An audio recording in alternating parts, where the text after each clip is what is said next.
Hi, everybody. Here's the podcast episode I think a lot of you are waiting for. It's wave-based experiments. I'm going to introduce some books to you first, but I wanted to give you some experiments that would help validate the idea of a wave-based reality along with these applications. The idea behind the ones I selected, and there's a lot that could have been chosen, is reproducibility, because I believe that's important with the scientific method, is that you need to be able to replicate experiments that are done.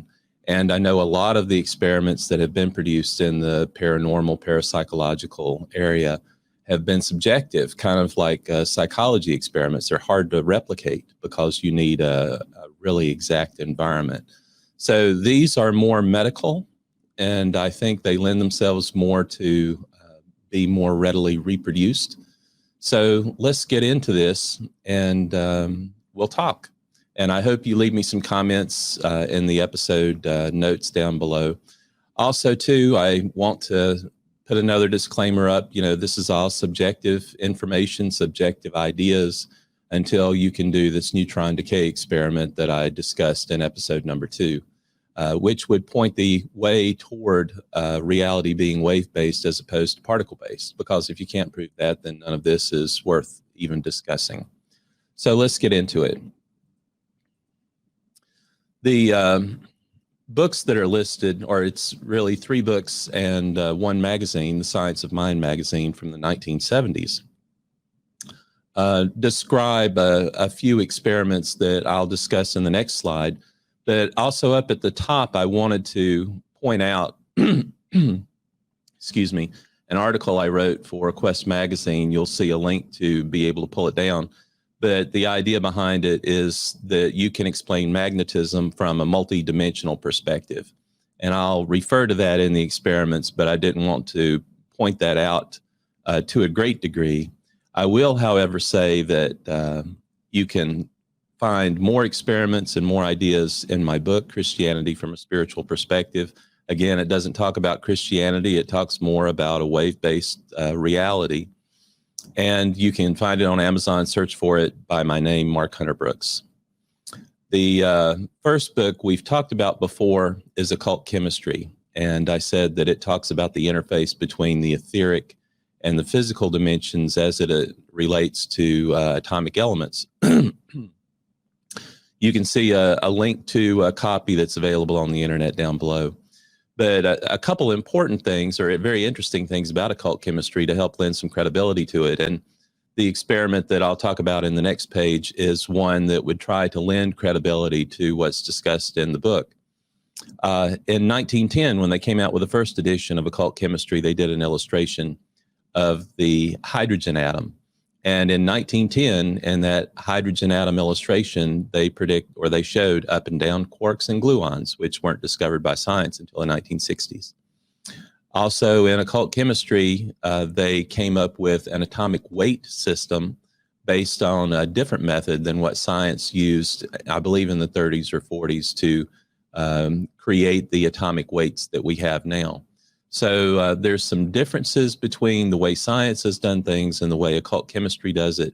So it deserves a little more scrutiny, and that's the whole idea behind the experiments that I wanted to recommend in the next page. The Science of Mind article relates to my article.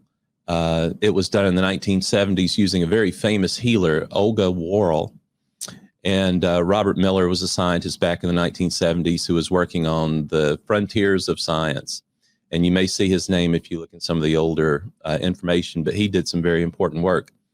The subject of this article is talking about how magnetism replicates or is similar to healing energy in healers.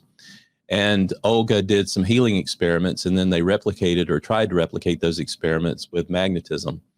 One of the things that they did show is that if you wrapped magnets around water or put magnets in water, over time, it would decrease the surface tension of the water. And when you took the magnets out of the water over the course of 16 to 24 hours, that would return. And that's an idea that we'll discuss in the experiments in the next page, where it may relate to occult chemistry and how the magnets were having an effect on the etheric components of atomic elements. The third book, The Energy Cure, is a very interesting book. It's written by Bill Bingston, who's a professor on Long Island. But in this book, he describes 5 experiments that he did on mice, I want to say probably 20 years ago, where he took mice that were specifically bred to lack a resistance to a different type of cancer, or a certain type of cancer. They were injected with that cancer and then put in cages, and he did 5 experiments with hands-on healing, where he did, in the first time ever, is what he said, cured those rats or those mice of cancer, and they lived their full lifetime. Only with hands-on healing, and not with any injections of any medicines or any vaccines or anything like that. So that book in and of itself is interesting to review, but we'll do an experiment around that, or recommend an experiment around that. And the last one is a book that's probably hard to get. It's called Cooperative Healing by Leon Ernst Eman.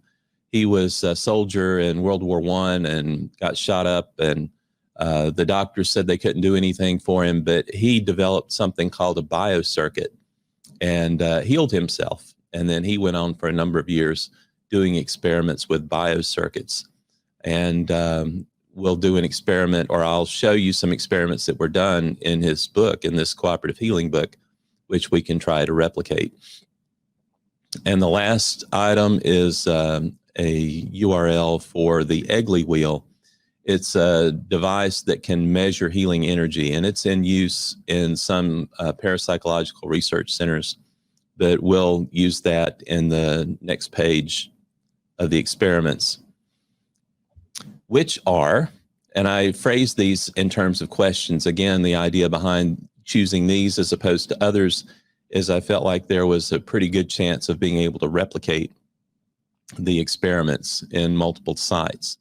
The first experiment is to determine whether the information in occult chemistry could be validated.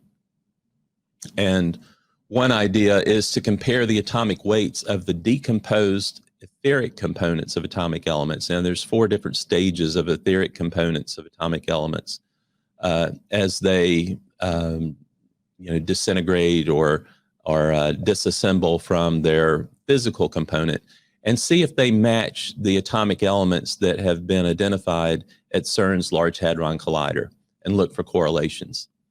So that would be one way. It's a desk study. It may take just a few weeks to do, but use the atomic weight method that was outlined in occult chemistry and compare it to the atomic weights of subatomic particles that were identified in the Large Hadron Collider collisions for those same elements. The second experiment, and again, another desk study, would be to look at the structure of diamonds that was described in occult chemistry and compare it to the structure of a diamond described in other references. And that's pretty simple and straightforward. The second experiment, or set of experiments, is to talk about the multidimensionality of atomic elements. And this is using occult chemistry, but then also this Science of Mind article and the Quest article that I wrote, to see if magnets could influence the function of anu, which is what occult chemistry says is in the up and down quarks of hydrogen and oxygen atoms, as well as other atoms in atomic elements.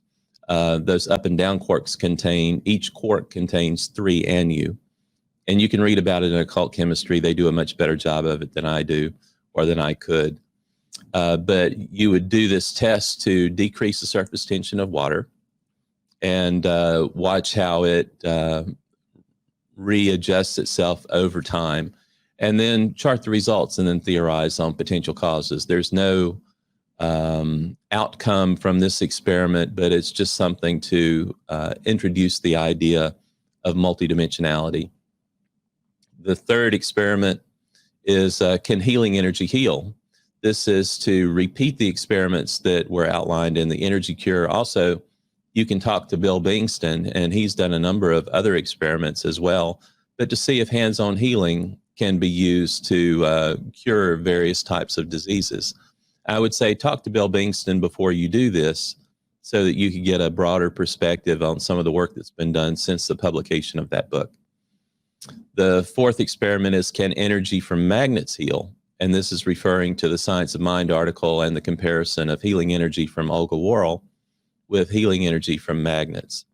And you can experiment with an Egley wheel to actually try and match the strength of someone's healing energy to the strength of magnets. That's something I haven't done. None of these things I've done. So there's no experiment or bias, if you want to say, in terms of that. I'm just making the recommendations. Here's some observations. Here's a potential hypothesis. And you can develop some experiments out of that. And these are just suggestions or prototypes to get you along the way of producing some experiments that could be used to produce some useful results. But the idea behind can magnets heal, an alternative way of testing magnets in mice would be to magnetize the water that was talked about in the Science of Mind article and use that as the drinking water for the mice in the cage, and change it at regular intervals to keep the strength of the magnetism, the strength of the decrease in surface tension in the water up, and see if that has an effect on the mice. And the last experiment is relating to drug delivery via biocircuits. And in Eamon's book, he describes, or he talks about 71 different experiments that they did in his book, or documented in his book, where they took 71 different drugs and inserted them into a biocircuit. And they asked the person who was in the circuit, how they felt after they had introduced the drugs into the circuit, to see if they had some of the characteristics of interaction with the drug once it had been administered in the biocircuit.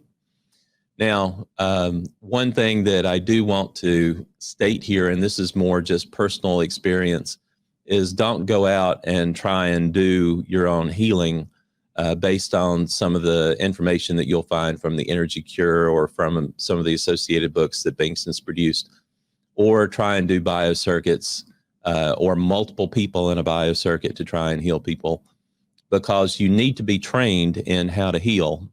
And there's two different ways that you can heal other people. One is to use the energy in your own body, but the other is to use external energy. And that's what you need to be trained in.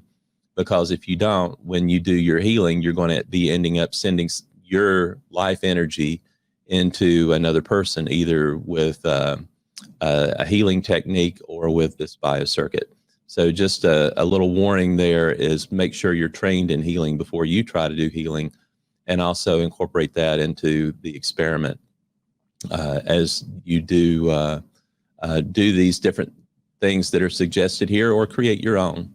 So I hope you enjoy this. I'm going to talk about a couple other just miscellaneous things about wave-based reality, and then we'll get into the more theological side of the podcast, Reality and Revelation. Take care, and I hope you've enjoyed being with me so far.